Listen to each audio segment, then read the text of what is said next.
Welcome back mga kababayan dito sa aking YouTube channel kung saan ay bibigyan ko kayo ng update patungkol sa cost of living dito sa Poland sa mga panahong ito, taong 2026. So dahil nga sa napapansin ninyo, ang sitwasyon ng mundo ngayon ay magulo at tumataas ang mga bilihin, tumataas din ang salary, pero tumataas din ang mga bilihin. So which is common na yan sa atin nitong mga nagdaang taon.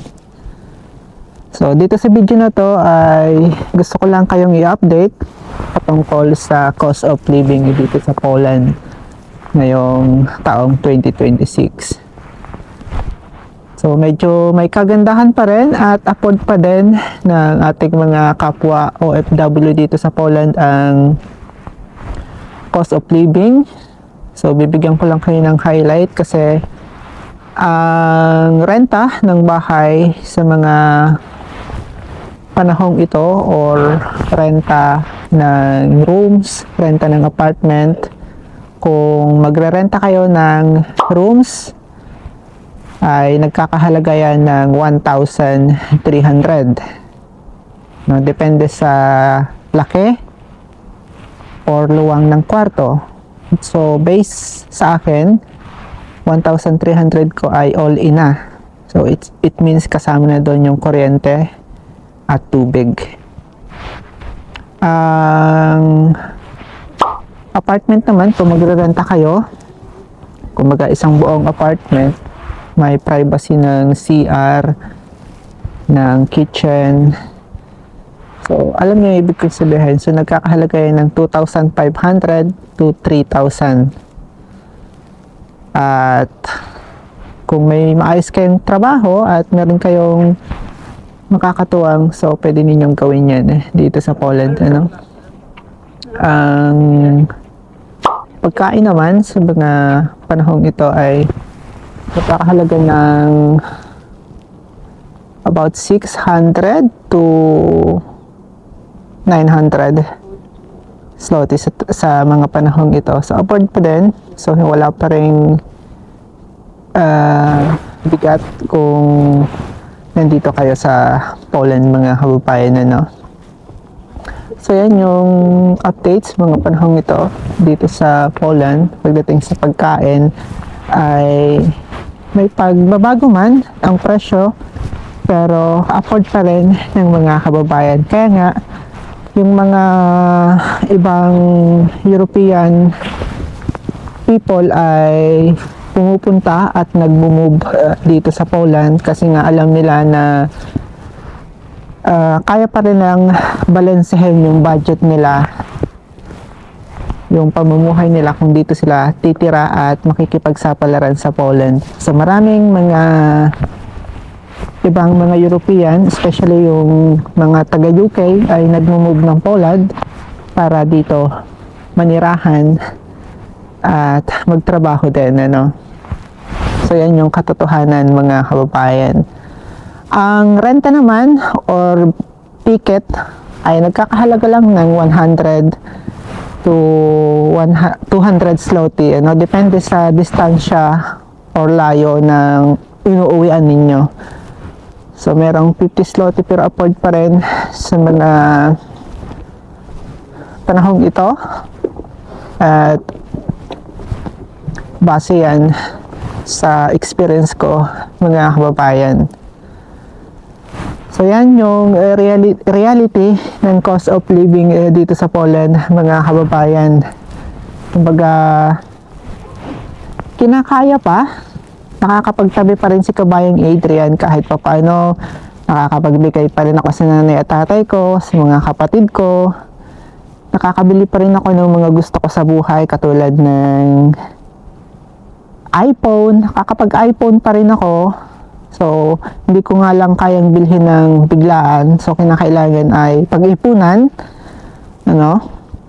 So, isa yan sa mga motivation ko na magstay dito sa Poland, na kaya pa rin yung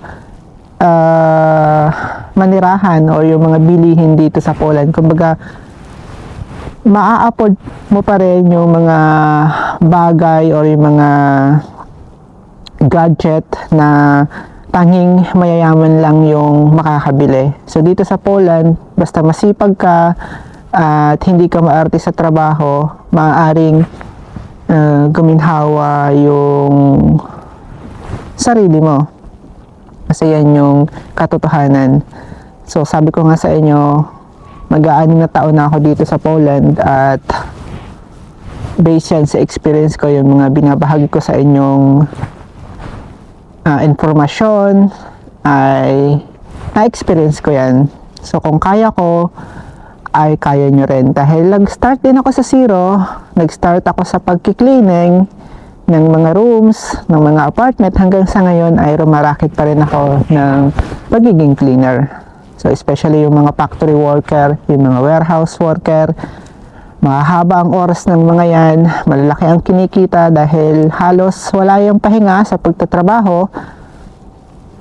Kaya alam ko na afford pa ng mga factory worker yung mga ganyang sitwasyong, yung cost of living dito sa Poland na sabi ng iba ay tumataas, pero sa katotohanan may pagtaas din naman ang minimum wage dito sa Poland, which is taon-taon ay tumataas ng piso or ng 2 piso. So hindi ganoon kasama, kasi kung tataas ang minimum wage kada oras ng 2 piso at tumataas lang naman ang pagkain ng sentimo, kumbaga, so sasabihin ko sa inyo sentimo kasi at least nang maintindihan ninyo, kasi ang currency dito sa Poland ay zloty, hindi siya euro. So at least meron kayong idea na dito sa Poland ay affordable pa rin ang mga bilihin at paninirahan. Kung nais ninyong mag-move or bumisita dito, so welcome kayo, kasi makikita nyo maganda ang Poland at malinis, safe. So worth it yung pagpunta at pagtatrabaho nyo dito sa mga panahong ito. So binigyan ko lang kayo ng ideas. Syempre taon-taon ay nagbabago ang cost of living dito sa Poland or tumataas. So alam niyo naman, ang sitwasyon ng mundo ay mabilis magbago. Napakabilis ng oras at napakabilis ng pangyayari. Kaya be updated sa mga ganitong video, mga kababayan, dahil ito ay para sa inyo, para magkaroon kayo ng idea at at least ay maibahagi nyo rin sa iba, no?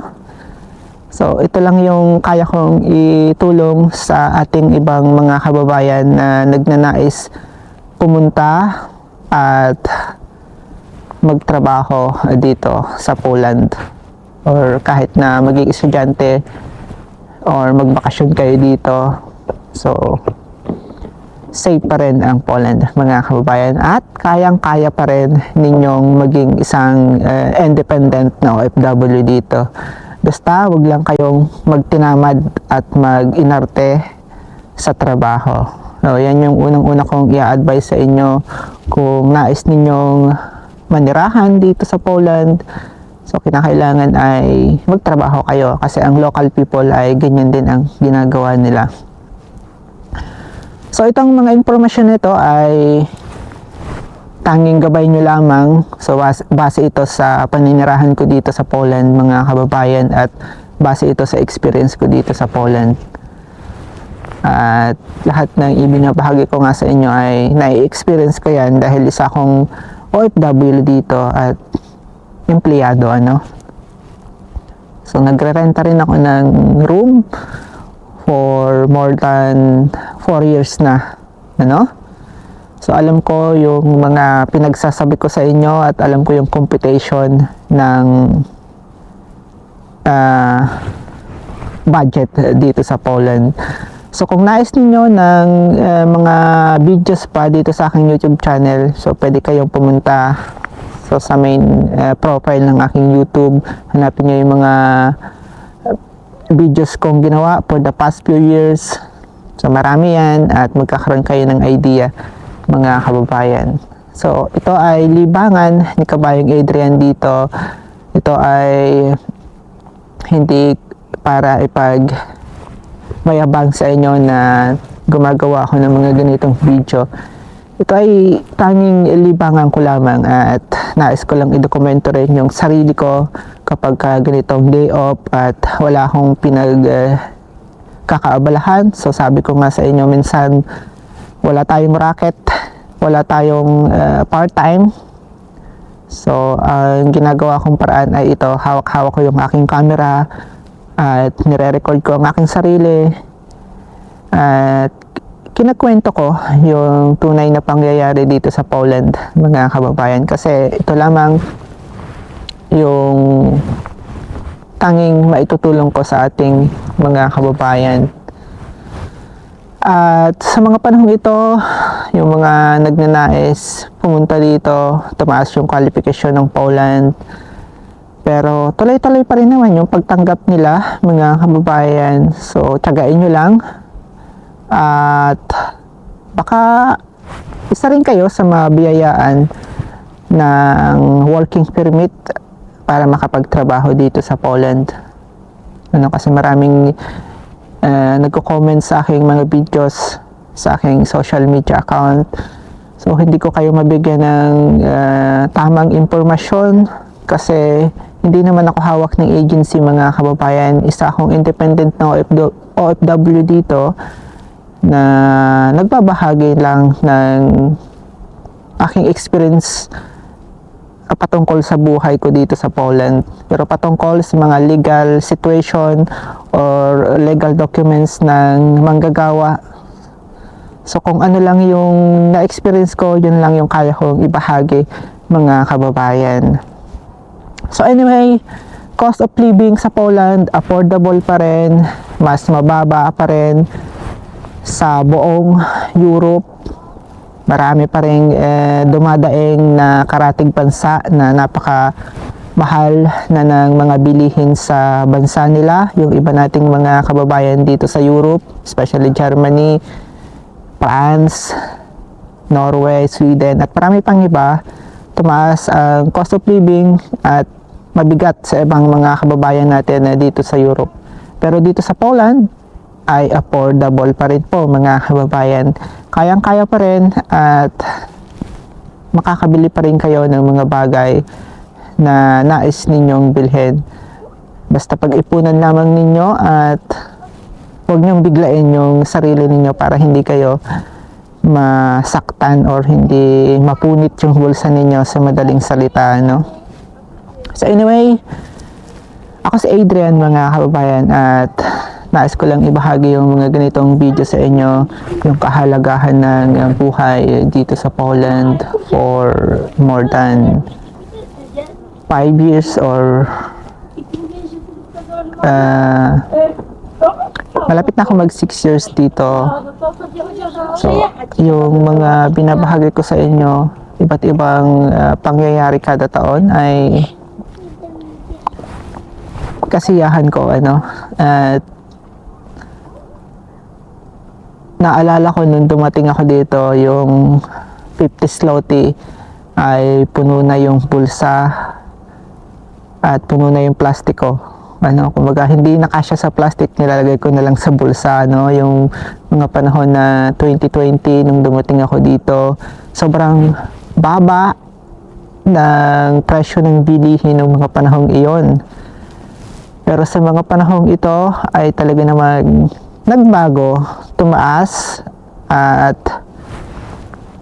yung iba syempre ay dumadaing kasi nga hindi sapat yung minimum wages. Pero siguro ang tingin ko ay masyadong maluho yung iba nating mga kababayan, kaya nasasaktan sila sa ganong presyo ng bilihin. So sabi ko nga sa inyo, nasa tamang pagbabudget pa rin dapat para hindi mapunit ang bulsa ninyo at hindi masagad ang budget ninyo, ano?